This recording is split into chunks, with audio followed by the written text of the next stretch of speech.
हरे कृष्ण। तो आज हम श्रीमद् भागवतम के चौथे स्कंद के 16वें अध्याय की श्लोक संख्या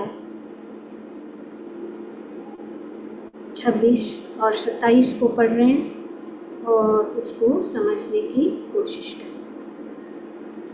तो यहाँ पे महाराज पृथु का गुणगान की जा रही है।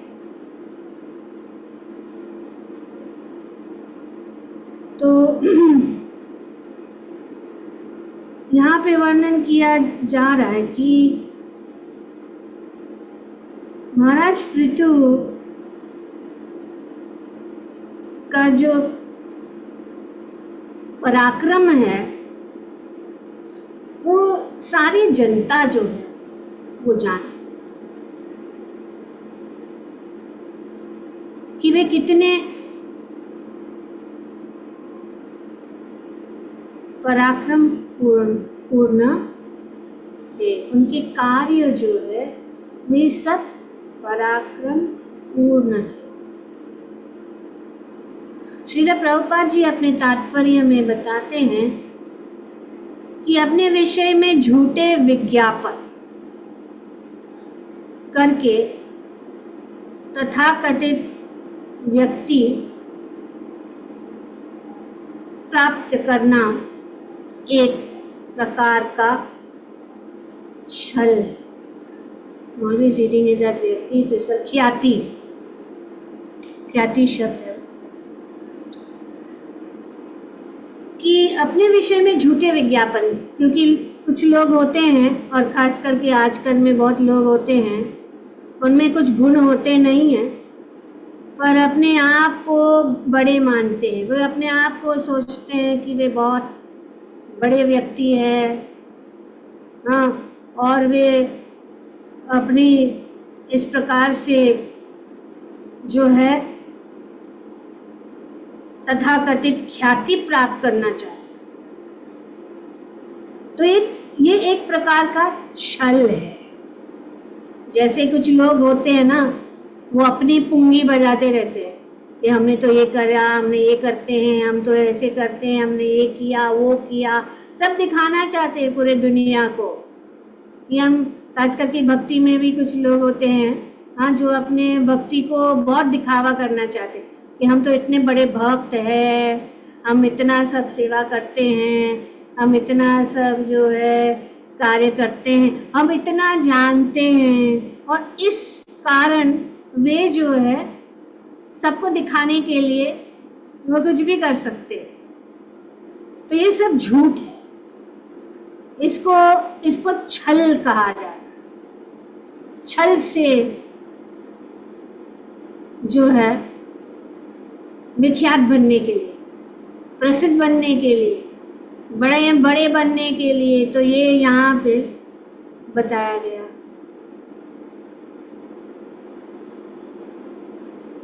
पर ये तो अब कार्य से जान लेते हैं लोग, देख सकते हैं, दुनिया देख सकती है। हम दुनिया से कितना छुपा सकते हैं। जो असलियत है वही जानता है जो उसको अच्छी तरह से जानता है। पर दुनिया देखती है कि ये व्यक्ति कितना बड़ा भक्त है और कितना बड़ा कार्य कर रहे हैं। कभी कभी कुछ भक्त हैं थोड़ा सा जान लेते हैं तो सोचते हैं कि वे बहुत बड़े भक्त हो गए हैं और दूसरों को प्रचार करने का कोशिश करते, पर उनमें कुछ गुण तो है नहीं। उनके असली जीवन देखेंगे तो वे हमेशा जो है लोगों का बुराई करते रहते। और ये जो है नवदीक्षित भक्त है, लेकिन पीछे से जो महाभागवत, इसीलिए पहला जो अपराध है कौन सा है, हम लोग ने सब सीखा है, मुख्य अपराध कौन सा है बोलिए। तो ये पहला अपराध भी उनको पता नहीं रहता है, इसके लिए वे जानते नहीं है क्या है वो अपराध। भगवान नाम को अपना संपूर्ण जीवन समर्पित करने वाले महाभागवतों की निंदा करना। yes. भगवान नाम के प्रचार में संपूर्ण जीवन समर्पित करने वाले और महाभागवतों की निंदा करना, ये सबसे बड़ा जो है अपराध है। उससे हमारी भक्ति जो है नष्ट हो जाएगी, अपना अधिकार छीन लिया जाएगा। और ये सब भगवान देखते हैं। हम कितनी देर तक भगवान को मूर्ख बनाएंगे? भगवान मूर्ख नहीं है, वे सब देखते हैं कौन क्या कर रहा है।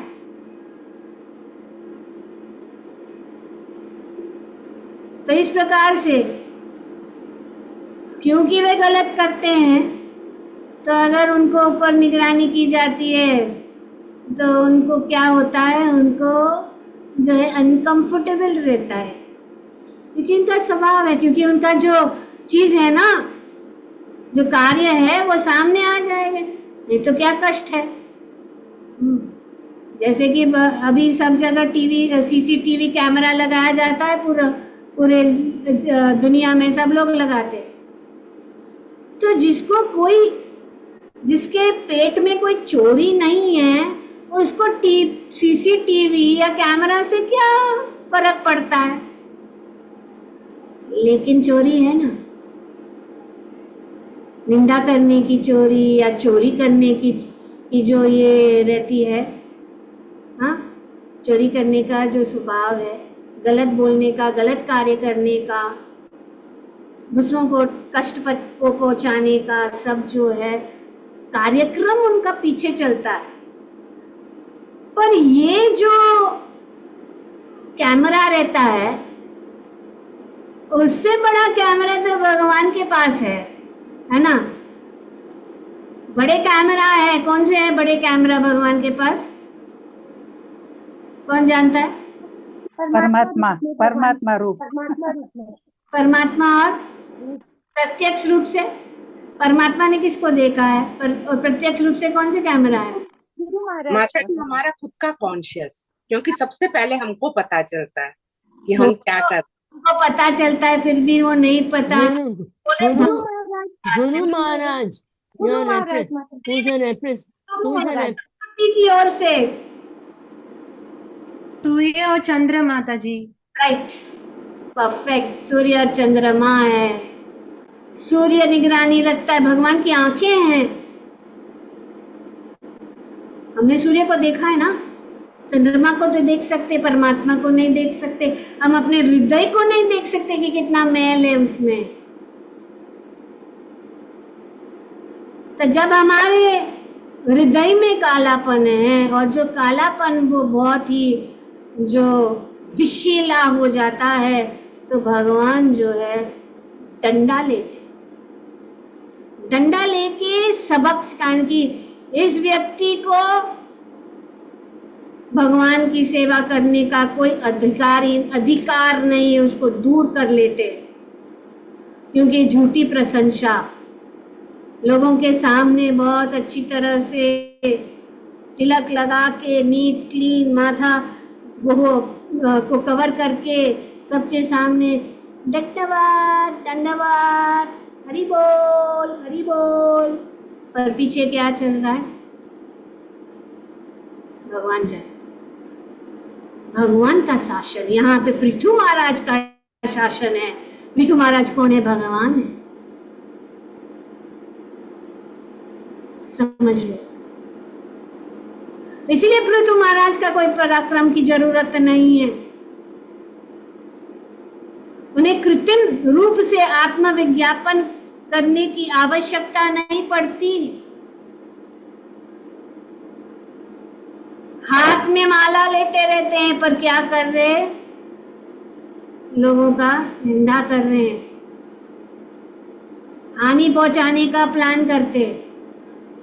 ये है जो है छल कपट वाले भक्त। तो इसीलिए यहाँ पे शास्त्र में, हम सोचते शास्त्र को पता नहीं है, शास्त्र में सब कुछ बताया है, खुल्लम खुल्ला हमारे सामने वो आ जाता है। कौन बोल रहा है? तो इस प्रकार से यहाँ पे बताया गया कि उनका पराक्रम सब जानते। ऐसे जो उनके लेवल के लोग हैं वो लोग तो सोचेंगे वो तो है, लेकिन जो महान भक्त हैं, गुरुजन हैं, बाकी के जो वैष्णव है, वे जानते हैं आचरण से, खुद का आचरण ठीक नहीं है बोलते या दूसरों का आचरण के ऊपर, क्योंकि कैसे पता चलेगा जब हम में ही आचरण नहीं है तो दूसरों को आचरण, जैसे कि अर्जुन युधिष्ठिर महाराज का जो क्या था प्रश्न, युधिष्ठिर महाराज क्या प्रश्न था, वो बहुत अच्छी कथा है।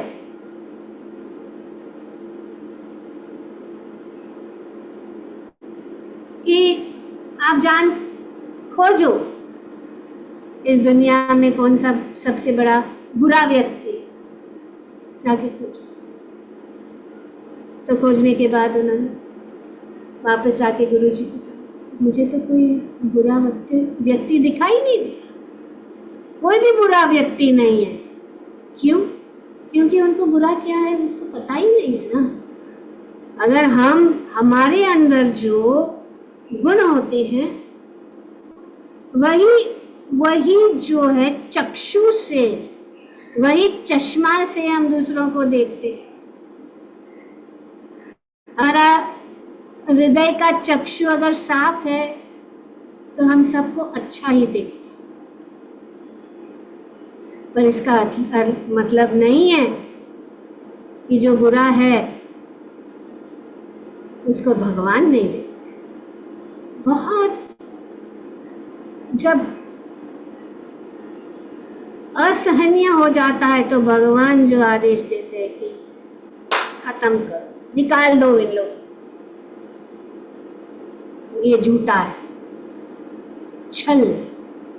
तो इस प्रकार पृथु महाराज की आज्ञाओं का उल्लंघन कोई नहीं कर सकेगा, मतलब भगवान की आज्ञा का उल्लंघन कोई नहीं कर सकेगा। पृथु महाराज भगवान है, भगवान के अवतार है। अब ये 27 श्लोक के अंदर इतना गुणगान किया जा रहा है पृथु महाराज, क्यों? क्योंकि वे भगवान है, इनमें कितना गुण है।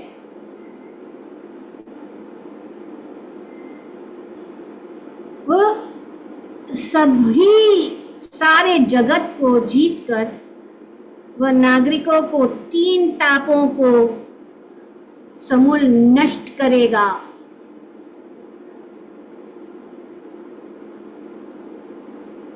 तो ये शक्ति है भगवान की। भगवान हमारे तीनों ताप को नष्ट कर सकते हैं। और जब पृथु महाराज का राज्य था तब ये 3 तापों का जो कष्ट है वो कहीं पे भी दिखाई नहीं दिया। जैसे कि हमने राम राज्य का वर्णन किया था पहले, कि राम राज्य का वर्णन करते हुए हमने बोला था, बताया था कि वहां पे कोई भी स्त्री विधवा नहीं होती थी, कोई भी बूढ़ा व्यक्ति जो है असहाय नहीं रहता था, कोई भी बीमारी नहीं थी, ऋतुएं बहुत सुंदर जो है अपने समय में बदलते थे, वर्षा भी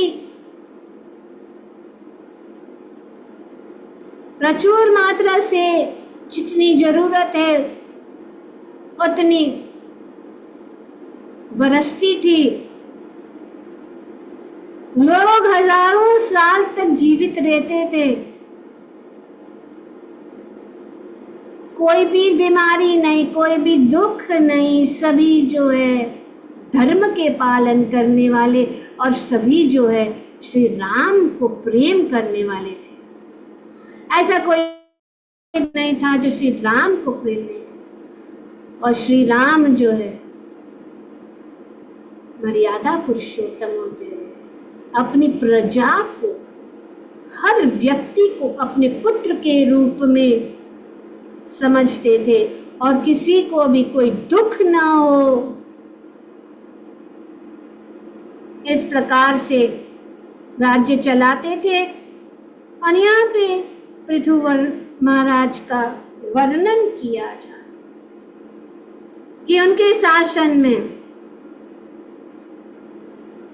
जो है ये तीनों ताप, तो ये तीन ताप कौन से हैं? कौन बताएगा? आध्यात्मिक, आदि भौतिक, आदि दैविक। यस, ये तीन ताप, ये तीन ताप है जो इस भौतिक जगत में हमें दुख देती, हमें कष्ट देती है।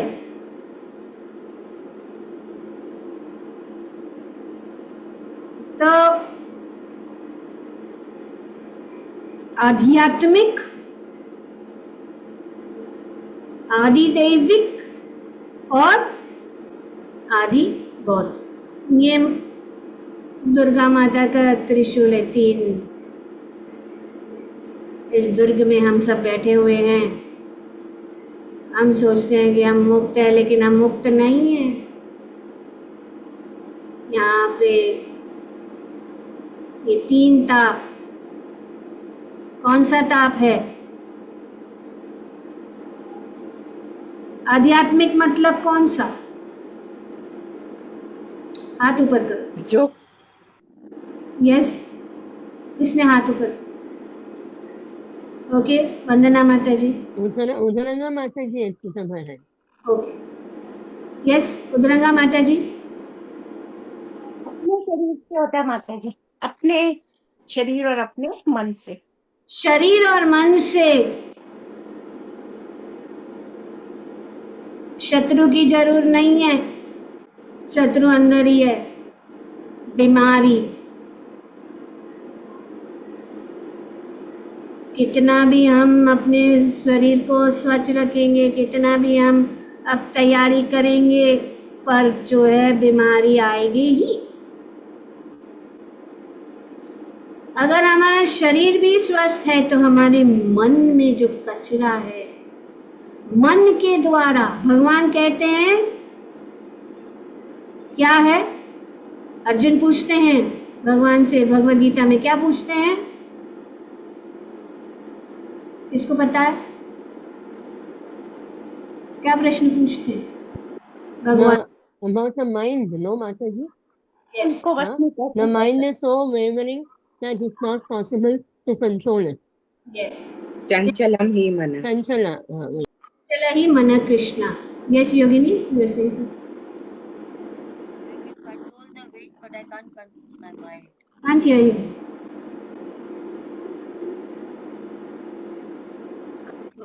हवाओं को कंट्रोल किया जा सकता है, लेकिन मन को कंट्रोल करना मुश्किल है। वायु को अर्जुन कहते हैं कि मैं वायु को वश में कर सकता हूं, लेकिन मेरे मन को नहीं। चंचला ही मन कृष्ण, तो मन बहुत चंचल है। हमको कैसे ऊपर उठा के ले जाएंगे और कब नीचे पटकेंगे हमको पता भी नहीं चले, क्योंकि मन हमें बोलते कि तुम तो बहुत अच्छे हो, तुम बहुत अच्छा कार्य करते हो, वो हमेशा हमें इस प्रकार से। लेकिन अगर हम सावधान नहीं रहेंगे, अगर हम अपने साथ आत्मसात नहीं करेंगे और अपने अंदर के जो दोषों को नहीं देखते हैं, तो हम सब दूसरों को ही दोषी ठहराते रहते हैं। ये हमारे पतन का कारण हो जाता है। तो इसीलिए यहाँ पे पहला जो ताप है वो क्या है? शरीर और मन के द्वारा और यही कारण है भगवान कहते हैं मन तो सबसे अच्छा मित्र बन सकता है या सबसे बड़ा दुश्मन।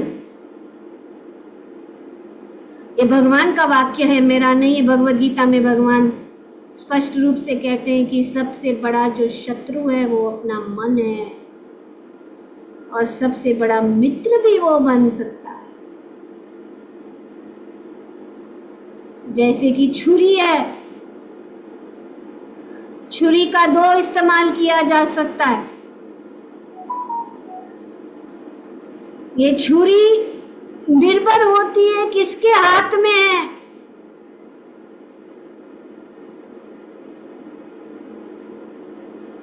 हाँ, कैसे है? दो इस्तेमाल क्या है? हाथ ऊपर कीजिए, नॉट द सेम पर्सन। हाथ ऊपर कीजिए। यस वंदना माता जी। माता जी, एक तो डॉक्टर यूज करता है पेशेंट को ठीक करने के लिए, और एक कसाई यूज करता है या किलर यूज करता है किसी को हार्म करने के लिए। दो इस्तेमाल। छुरी वही है, पर डॉक्टर के हाथ में जो छुरी है वो पेशेंट को काट के उसकी बीमारी निकालने के लिए होती है। पर वही छुरी जो एक हत्यारे के हाथ में है, मर्डरर के हाथ में है, वो क्या करेगी? किसी को मारने के लिए इस्तेमाल कर सकती है, हो सकती है। तो इसी प्रकार मन जो है वो अपना मित्र बन सकता है या अपना शत्रु बन सकता है। ये किसके हाथ में है उसके ऊपर निर्भर होता है, और हमारे हाथ में दोनों है। तो हम अगर छुरी दोनों हमारे हाथ में, हमारे में दोनों छुरी है, बरोबर है, हाथ में है, तो कभी इधर चलाओ कभी उधर चलाओ। ये मन है। तो ये है आध्यात्मिक क्लेश। दूसरा है आदि भौतिक, दूसरों के द्वारा। हमने कुछ नहीं किया पर दूसरा हमें जो है लांछन लगाता है, हमें कष्ट देता है। जैसे कि कोई व्यक्ति हमें कष्ट देने के लिए बहुत सारी योजनाएं बनाता है।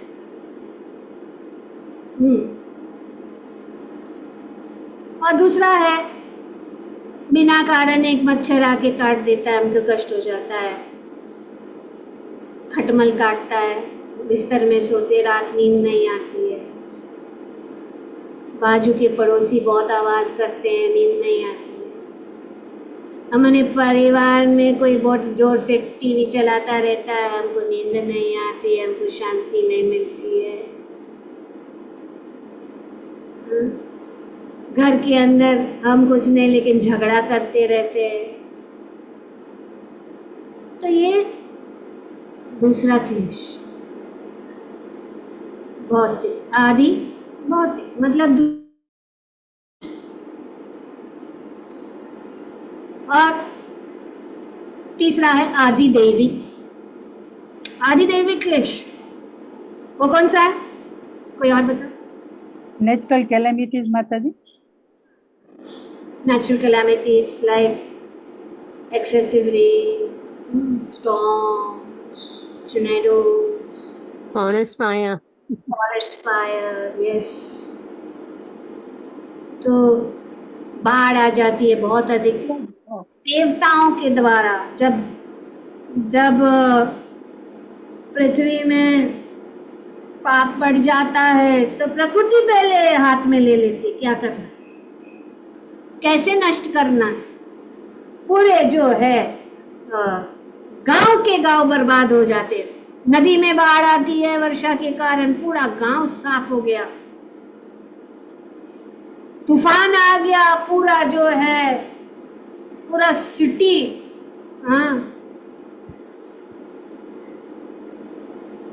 फ्रिक्शन के कारण जंगल में आग लग जाती, आग लगी, अभी अमेरिका में आग लगी, वो कितने कितने जो है शहर सब जल के भस्म हो गए। क्या करेगा आपका आधुनिक युग? कोई नहीं बचा सकता। भूकंप, अभी कुछ भूकंप हुआ ना रिसेंटली, कहाँ? थाईलैंड में जरूर। थाईलैंड। कितना बड़ा महल बनाओ, कितना बड़ा घर बनाओ, कितना बड़ा बिस्तर में सो, भूकंप आ गया क्षण भर में खत्म। और उसके लिए कोई क्या है? चेतावनी नहीं है। चेतावनी भी थोड़ा मिलता है, चलो सबको इधर से खाली करो, खाली करो, खाली करो, भागो, फिर भी अपना सब हो गया कि नहीं? घर बार दर सब कुछ। तो ये आदि देवता। तो इस प्रकार से ये 3 प्रकार के जो ताप है पृथ्वी महाराज के शासन में बिल्कुल नहीं। इनके शासन में ये 3 प्रकार के ताप किसी को भी जो है के पास भी नहीं जाता, होता ही नहीं। इतने जो है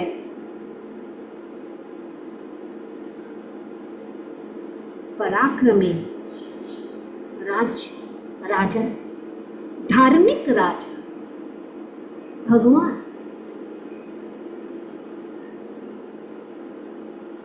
तो यहाँ पे बताया गया है इस श्लोक में, उत्पाटित लोक शल्य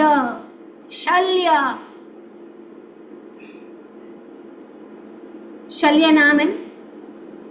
शल्य मतलब कांटे चुगने वाले। ये जो 3 ताप जो है वे कांटे चुगने वाले ये जो ताप है, जो प्रजा को जो है कष्ट देता है, ये कांटे उनको चुभते हैं।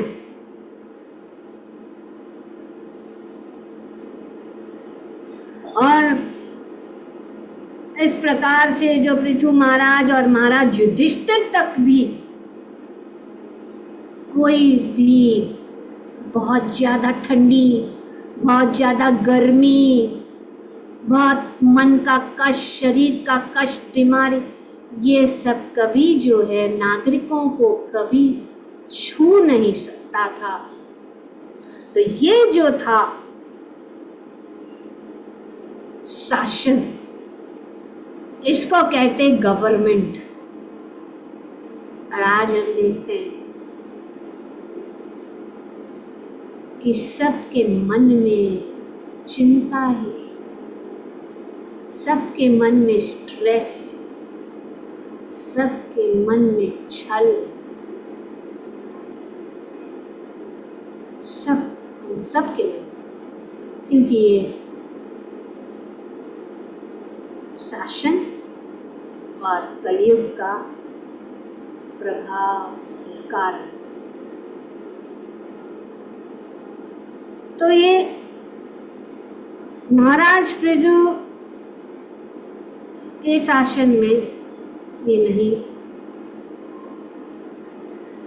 महाराज पृथु या राज्य जब गवर्नमेंट जो है इसको कंट्रोल कर सकता है, लेकिन 4 चीजें हैं जो कोई भी नहीं कंट्रोल कर सकता है। वो कौन है?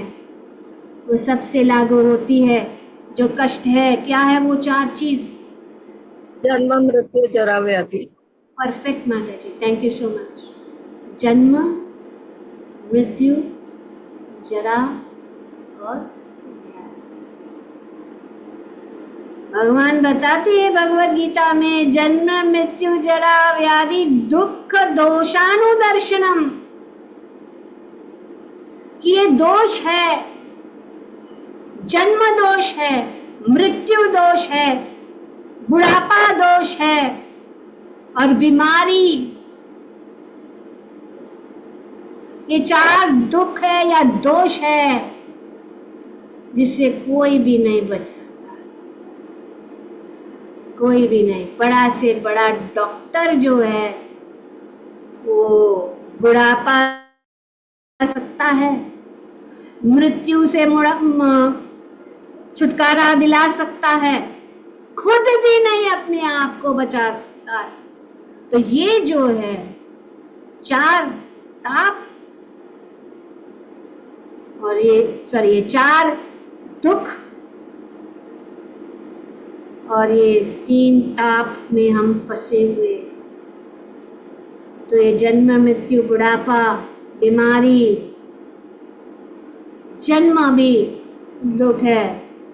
9 महीने तक ऐसे जीव को माँ के गर्भ में रहना पड़ता है, वहां पे सब जो कुछ भी खाती है, जो कुछ भी जितने भी कीटाणु हैं, बच्चे को जो है काटता रहता है, जीव है।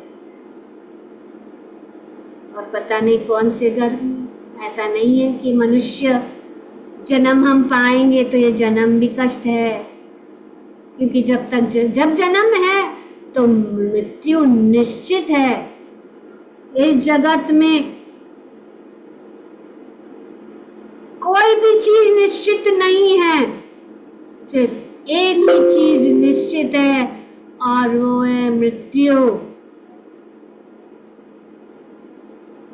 और हम देखते हैं ध्रुव महाराज कैसे मृत्यु के सिर के ऊपर पैर रख के मृत्यु को लांग के भगवत धाम वापस जा सकते। इसीलिए जो सच्चा भक्त है, जो भक्ति करता है, वो मृत्यु को भी जो है जीत सकता है इसी जीवन में। तो इसीलिए यहाँ पे बताया गया है, कोई भी इन चीजों को हम कितना भी मेकअप लगाए, हम कितना भी बाल को रंग लगाए, बुढ़ापा तो है। ये तब स्टॉप कैट सिचुएशन है, पर है गर्मी तो है, पंखा चलाते हैं,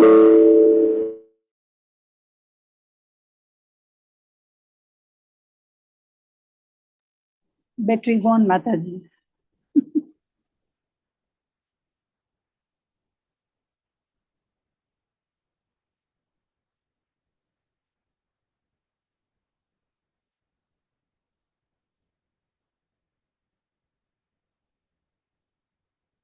हरे कृष्ण। हरे कृष्ण माता जी। तो गर्मी लगती है तो हम पंखा चलाते हैं, पर इसका मतलब नहीं है कि गर्मी नहीं है। ये तो हमें जब तक हम पंखे के नीचे हैं तब तक हमको आराम मिलता है, पर एक्चुअली वो दुख ही दुख है। तो इसीलिए इस संसार में एक ही रास्ता है। क्या रास्ता है? एक ही रास्ता ये है कि